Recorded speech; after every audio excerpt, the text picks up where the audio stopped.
ইফতারের মুহূর্ত, আজানের ধ্বনি, শুকরিয়া আদায়ে ভরে উঠে ধরণী।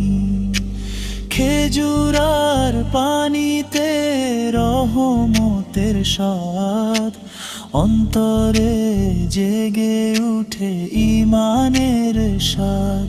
ইয়া রহমান ইয়া রহিম, শুকরিয়া সুরে ভরে উঠুক তকবীর।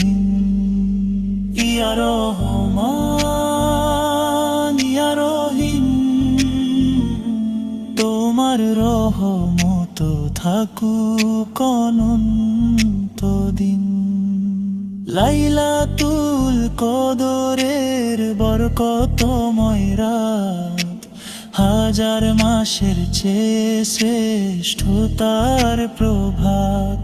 হে আল্লাহ দাও এমন জীবন আমায়, রমজানের আলো যেন না হারায়।